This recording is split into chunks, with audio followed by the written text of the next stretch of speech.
নমস্কাৰ বন্ধুসকল, আকৌ অৰুণোদয় অৱৈচাম নামৰ আমাৰ অনলাইন পেজখনত আকৌ আপোনালোকৰ ওচৰত পুনৰ উপস্থিত হৈছোঁ এটি গুৰুত্বপূৰ্ণ বিষয় লৈ। আপোনালোক সকলোৱে সজাগ নিশ্চয়। এটা নতুন বিতৰ্কই গোটেই অসমৰ আকাশ বতাহ কঁপাই ৰাখিছে। নাগৰিকতা সংশোধনী বিল 2016, অৰ্থাৎ 2016ত প্ৰস্তাৱিত হোৱা নাগৰিকতা সংশোধনী আইনখনৰ ওপৰত এটা নতুন অৱলোকন আৰম্ভ হৈছে।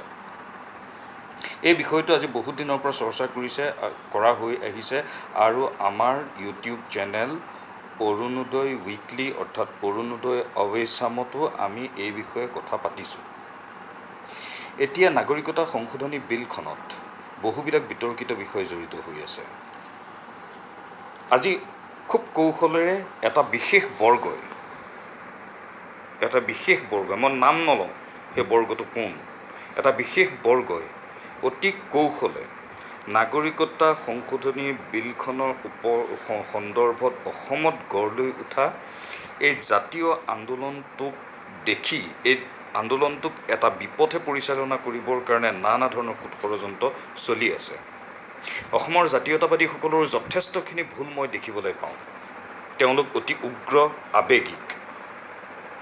সদ্যহতে শ্ৰীযুত মাননীয় এই আইনখন সন্দৰ্ভত শ্ৰীযুত মাননীয় প্ৰবাল নেওগ আৰু শ্ৰীযুত মাননীয় জিতেন দত্তদেৱ সংযুক্ত মুক্তিবাহিনী অসমৰ পূৰ্বৰ দুজন শীৰ্ষ নেতাই যথেষ্টখিনি উগ্ৰ মন্তব্য কৰিছিলে। সেইখিনি কৰিছে তেওঁলোকে আৱেগত, অসমক ভাল পাই কাৰণে কৰিছে। কিন্তু এনেধৰণৰ মন্তব্যই আজি শত্ৰুপক্ষই জাতীয়তাবাদীক আক্ৰমণ কৰিবলৈ ব্যৱহাৰ কৰিছে। তেওঁলোকৰো ক্ষতি হৈছে আৰু তেওঁলোকৰ ক্ষতি হোৱা মানে আমাৰ অসমীয়াসকলৰো ক্ষতি হোৱা। তেওঁলোকৰ যথেষ্ট সাহস আছে, তেওঁলোকৰ যথেষ্ট বিশ্বাসযোগ্যতা আছে নিজস্ব সন্দৰ্ভত। সেইকাৰণে সেইসকল লোকে, অসমৰ সকলো জাতীয়তাবাদী লোকে যিকোনো কথা এইখিনি সময়ত কওঁতে খুব সাৱধানে কোৱা উচিত। নাগৰিকতা সংশোধনী বিলখন সম্পৰ্কত নানা মানুহৰ নানা মত, কিন্তু এই নাগৰিকতা সংশোধনী বিলখনক যিটো বিষয় সন্দৰ্ভত অসমীয়া জাতি আজি সংশয় হৈছে, সেই বিষয়টোৰ লগত জড়িত এটা বিশেষ গোষ্ঠী কিন্তু সকলো একত্ৰ। আমি শ্ৰদ্ধা কৰা, আমি সন্মান কৰা সেই সকলো অসমীয়া মানুহো আজি সেই সন্দৰ্ভত কিন্তু একত্ৰ। মই এই ক্ষেত্ৰত দোষ নিদিওঁ কাকোকে। কিয় দোষ নিদিওঁ? কাৰণ সকলো মানুহে নিজৰ এটুকুৰা ভূমিত নিজস্ব সাংস্কৃতিক কৰ্তৃত্বৰ কাৰণে তেওঁলোকে তেওঁলোকৰ গুৰুত্ব বঢ়াটো বিচাৰিব। সেইটো কাৰণে যদি তেওঁলোকৰ জনবল বাঢ়ে, সংখ্যাবল বাঢ়ে, তেতিয়াহ'লে তেওঁলোকৰ কৰ্তৃত্ব বাঢ়িব। তেওঁলোক নিজৰ সংস্কৃতিৰ প্ৰতি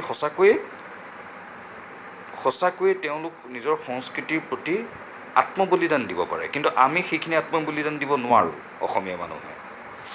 সংঘাত সেইখিনিতে আৰম্ভ হৈছে আৰু এই সংশোধনী বিলখনৰ সম্পৰ্কত এটা চক্ৰই নানা অপপ্ৰচাৰো কৰিছে। এই সংশোধনী বিলখনত ভয় খোৱাৰ কাৰণটো কি? এই সংশোধনী বিলখনত ভয় খোৱাৰ মূল কাৰণটো হৈছে, ইয়াত ঠিকেই অসমত সংস্থাপনৰ কথা উল্লেখ কৰা হোৱা নাই, কিন্তু অসমত যে সংস্থাপন কৰা নহ'ব সেইটো উল্লেখ নাই।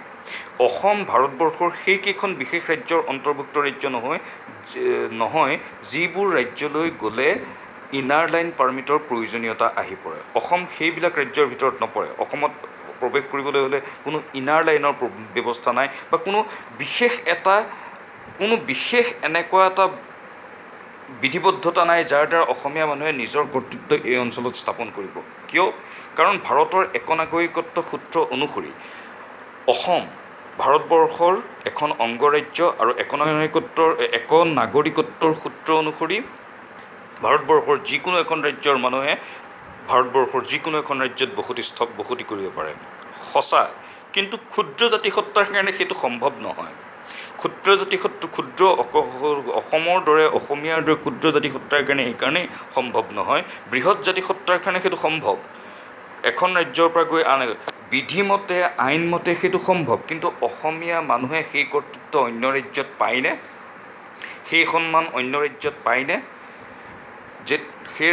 কাৰণ অসমত হৈ যোৱা কিছুমান ঘটনাৰ ফল অসমীয়া মানুহে বহিৰাজ্যত বৰ বেয়াকৈ ভোগ কৰিবলগীয়া হৈছিলে। কিন্তু তেতিয়া অসমীয়া মানুহে কিমান এইখিনি বিষয় ভোগ কৰিছিলে? ভাৰতৰ একনাগৰিকত্বৰ সূত্ৰটোৱে দিয়া সুবিধা বিধিবদ্ধতা কিমান ভোগ কৰিছিলে অসমীয়া মানুহ, সেইটো এটা প্ৰশ্নৰ বিষয়। এতিয়া মূল বিষয়টোলৈ আহোঁ। এতিয়া যেতিয়া ভাৰতবৰ্ষত এই নাগৰিকতা বিলখন যেতিয়া গৃহীত হৈ যাব, এখন আইন হিচাপে গ্ৰহণ হ'ব, তেতিয়া ইয়াৰ বিষম পৰিণতি হ'ব, অসমৰ বাহিৰত যেতিয়া নাগৰিকতা সূত্ৰে কোনোবাই নাগৰিক হিচাপে নাগৰিকতা পাব, তেওঁ অসমলৈ যদি আহে, অসমৰ কিন্তু তেওঁ এজন ভাৰতীয় নাগৰিক হিচাপে অসমত তেওঁ ভাৰতীয় নাগৰিকৰ সকলো সুবিধা ভোগ কৰে, ৰাজনৈতিক সুবিধাও। এতিয়া বংগদেশীয় বা বংগমূলীয় লোকসকলক লৈ পেলাই আমি কিয় সংশয়ত ভুগিছোঁ? মই হিন্দু মুছলমান নকওঁ, দুয়োটাই আমাৰ কাৰণে ক্ষতিকাৰক। মই সেইটো কাৰণে বংগমূলীয় অবৈধ বিদেশী বুলিয়ে কৈছোঁ। এতিয়া ভাৰতবৰ্ষলৈ এই আইনখনৰ সূত্ৰে নাগৰিকতালৈ ৰূপান্তৰিত হোৱা বংগমূলীয় লোকসকলক মই এইকাৰণেই বিশেষভাৱে কৈছোঁ, বা অন্য লোকসকলো হ'ব পাৰে, কিন্তু মই মূলতঃ বংগমূলীয় লোকসকল কিয় কৈছোঁ, কাৰণ বাংলাদেশৰ মূলভূত বাংলাদেশৰ অৰিজিনেল যিখিনি মানুহ আছে, সেই সেইখিনি মানুহৰ যথেষ্টখিনি বংশোদ্ভৱ অসমত আছে। তেওঁলোকে যেতিয়া ভাৰতবৰ্ষৰ অন্যান্য ৰাজ্যত যেতিয়া নাগৰিকতা পাব, ভাৰতৰ নাগৰিক হিচাপে তেওঁলোক অসমলৈ আহিবলৈ সম্পূৰ্ণ মুক্ত, অসমত মাটি কিনিবলৈ মুক্ত। সেইদৰে মই নিশ্চিত অসমত থকা ইতিমধ্যেই পূৰ্বৰ বংগমূলীয় লোকসকলৰ আত্মীয় স্বজনতাৰ সুবাদবত সেইসকল লোক যদি অসমলৈ প্ৰব্ৰজন হয়, তেতিয়াহ'লে তেওঁলোকৰ কাৰণে অসমত নিবাস কৰাটো তেনেই সুচল।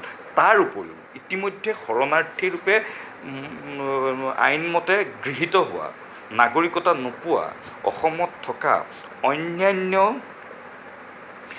অবৈধ বিদেশী নাগৰিকেও নিজেই নাগৰিকতা পাই যাব। ভাৰতবৰ্ষৰ অন্য ৰাজ্যৰ পৰা অসমলৈ অহা সকলৰ কথাটো কৈছে, নাগৰিকতা পাই ভাৰতবৰ্ষৰ অন্য ৰাজ্যৰ পৰা অসমলৈ অহা মানুহৰ কথা কৈছোঁৱেই। লগতে অসমত পূৰ্বৰ পৰাই থকা মানুহখিনিয়ে যে নাগৰিকতা পাব, তেতিয়া অসমীয়া মানুহৰ সংখ্যাবল কমি যাব। আইনখনত সেই বিশেষ আৰু বহুত বিষয়বস্তু আছে। সেইবাবেই মই এই ভিডিঅ'টোৰে অসমৰ সুধী সমাজলৈ আপিল কৰিব বিচাৰিছোঁ, আপোনালোকে এই নাগৰিকতা বিলখনৰ যিখিনি কথা জানে, সেইখিনি তথ্য সহকাৰে উত্থাপন কৰি সমাজৰ আগত দেখুৱাওক। সমাজত এটা বিতৰ্ক আনক, এটা সুস্থ বিতৰ্ক আনক, মানুহক বুজাওক এই নাগৰিকতা বিলখনত অসমৰ অস্তিত্বৰ সংকট কিয় আহিব।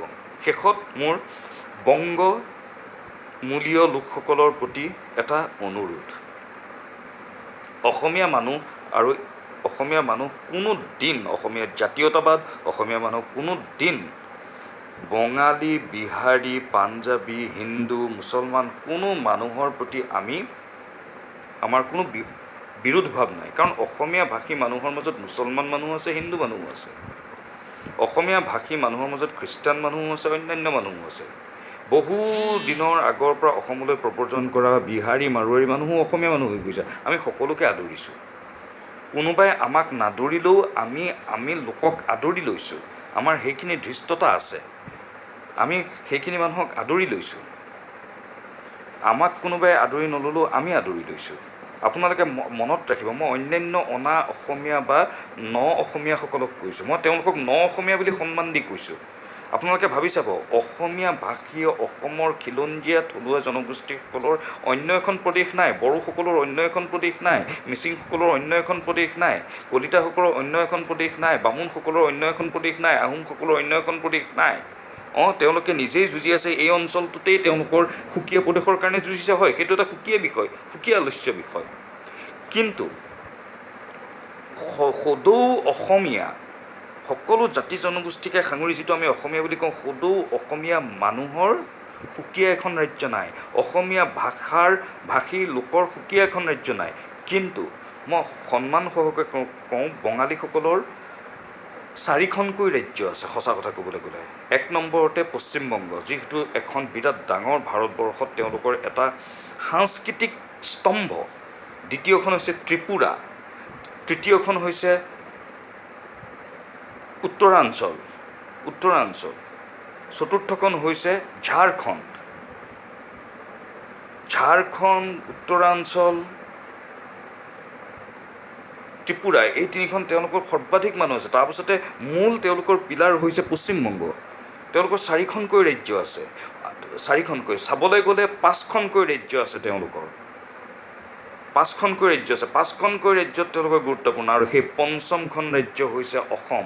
কিন্তু সাংখ্যিকীয় গুৰুত্বৰ ফালৰ পৰা কিন্তু অসম 3 নম্বৰত বুলি ক'ব পাৰি, অসম 3 নম্বৰত বুলি ক'ব পাৰি। সেইকাৰণে আপোনালোকক কৈছোঁ, বঙালীসকলৰ 5খনকৈ ৰাজ্য আছে, 5খনকৈ মহাভূমি আছে। অসমীয়া মানুহৰ পৰিচয় দিবলৈ ভূমি নাই। এই পৰিচয়, এই ভূমিৰ অস্তিত্ব আমি হেৰুৱালে আমি অসমীয়া সাংস্কৃতিক পৰিচয়ো হেৰুৱাই পেলাম, অসমীয়া সাংস্কৃতিক পৰিচয়ো হেৰুৱাই পেলাম। ত্ৰিপুৰাসকলৰ নিচিনা সঁচাকৈয়ে হ'ব, এইটো অপ্তবাক্য, এয়া অপপ্ৰচাৰ নহয়, এইটো সঁচাকৈয়ে হ'ব। সেইকাৰণে আমি ভয় খাইছোঁ, আমাৰ আইডেণ্টিটিৰ কাৰণে আমি ভয় খাইছোঁ, আমাৰ অস্তিত্বৰ কাৰণে ভয় খাইছোঁ। অনুগ্ৰহ কৰি কোনোবা বেংগলী, বংগভাষী, বংগমূলীয়, বাংলাদেশৰ পৰা অহা, পশ্চিমবংগৰ পৰা অহা ভাৰতীয় নাগৰিক, ভাৰতত থকা শৰণাৰ্থী হৈ যোৱা নিবাসী সকলোৱে অন্তঃকৰণেৰে অলপ ভাবকচোন, সঁচাকৈয়ে অসমীয়া মানুহে আপোনালোকক অত্যাচাৰ কৰে নেকি? সঁচাকৈয়ে কোনোবাই এটা দুটা ঘটনা চবতেই হয়, বহু এনেকুৱা অসমত হৈ যোৱা দুৰ্ঘটনা বা ভাৰতবৰ্ষত হৈ যোৱা দুৰ্ঘটনা, যাৰ ফল অসমত ঘটে, আকৌ অসমত হৈ যোৱা দুৰ্ঘটনাৰ ফল বাহিৰত অসমীয়া মানুহে তাতকৈ বেয়াকৈ ভোগ কৰিছে, বহু মানুহে বহু অঞ্চলত বৰ বেয়াকৈ অপমানিত হৈছে, নিগৃহীত হৈছে। সেইবিলাক কথাটো ক'তোতে ওলোৱা নাই। সিমানখিনি নিগ্ৰহ, সিমানখিনি অপমান অসমীয়া মানুহে আন মানুহক আজিলৈ কৰা নাই। যেতিয়াই কৰে অসমীয়া মানুহ নিজে জাগ্ৰত হয়, অসমীয়া জাতীয়তাবাদী সত্তা জাগ্ৰত হৈ পৰে। কিয় বিহাৰী মানুহক আক্ৰমণ কৰিছ, কিয় বঙালী মানুহক আক্ৰমণ কৰিছ, নকৰিবি। আমি কওঁ, প্ৰবল জাতীয়তাবাদী শক্তিয়ে কওঁ, কোনো বিহাৰী মানুহক আক্ৰমণ নকৰিবি, কোনো বঙালী মানুহক আক্ৰমণ নকৰিবি, কোনো অনা অসমীয়া মানুহক আক্ৰমণ নকৰিবি। আমি অসমীয়া মানুহে লগালগ বাধা দিওঁ। যেতিয়াই অনা অসমীয়া বা অসমৰ বাহিৰগত বা অন্যান্য মানুহক, আনকি বংগমূলীয় মানুহৰ ওপৰতো যেতিয়াই অত্যাচাৰ হয়, তেতিয়াই অসমীয়া মানুহে বাধা দিয়ে। অসমৰ জাতীয়তাবাদী শক্তিয়ে জাতীয়তাবাদেৰে বাধা দিয়ে, কাৰণ জাতীয়তাবাদী আন্দোলনত এইবোৰ গোষ্ঠীবাদ, সাম্প্ৰদায়িকতাবাদ নাহে। এয়া অসমীয়া মানুহৰ মত। আমি কোনোদিন অসমীয়া মানুহে জাতীয়তাবাদী স্বাৰ্থত আমি কোনোদিন অন্য মানুহক অপমান কৰা নাই। নাগৰিকতা সংশোধনী বিলৰ ওপৰত কথা বতৰা চলি আছে, NRC চলি আছে, সিফালে পশ্চিমবংগত অসমৰ বিৰুদ্ধে অপপ্ৰচাৰ হৈছে। অসমত কেতিয়াবা অনা অসমীয়া, বংগমূলীয়, বংগদেশীয় অন্যান্য মানুহৰ কথা পাতিবৰ কাৰণে, মানুহক গালি পাৰিবৰ কাৰণে কোনোবা সমাজ, কোনোবা সভা আমি পাতিছোঁনে? নাই পতা। অসমীয়া মানুহে অন্যান্য মানুহক, মই বঙালী মানুহ বুলিয়ে কৈছোঁ বা বংগমূলীয় মানুহ বুলিয়ে কৈছোঁ, তেওঁলোকক গালি পাৰিবৰ কাৰণে আমি সভা পতা নাই, অপমান কৰিবৰ কাৰণে কোনোদিন আমি ৰাজহুৱা সভা পতা নাই। আমাৰ জাতীয়তাবাদী সত্তাই নকয় আনক গালি। আমি কেৱল আমাৰ নিজৰ অস্তিত্বৰ কথা কওঁ, আমাৰ অস্তিত্বহে আমি বিচাৰোঁ। আমি তেনেই ক্ষুদ্ৰ জাতি সত্তা, সেইটো কাৰণে আমি আমাৰ অস্তিত্বৰ কথাহে কওঁ, আমি আনৰ অস্তিত্ব কাঢ়িবলৈ যোৱা নাই। এইবোৰ কথা বিবেচনা কৰক বঙালী সমাজে। অন্তঃকৰণে আপোনালোকে অসমীয়া মানুহখিনিৰ শংকা সংশয়খিনিক মৰ্মে উপলব্ধি কৰক আৰু আপোনালোকৰ সিদ্ধান্ত লওক। ধন্যবাদ। জয় আই অসম। সকলো মানুহৰ প্ৰতি সুহৃদয়তা আৰু সভাতৃত্বৰে সকলো মানুহৰ ওচৰত মোৰ সেৱা জ্ঞাপন কৰি মোৰ কথাখিনি এইখিনিতে সামৰিছোঁ। এইখিনিতে যদি কিবা মই ভুল কৈছোঁ তাৰ কাৰণে মই ক্ষমা প্ৰাৰ্থী। ধন্যবাদ।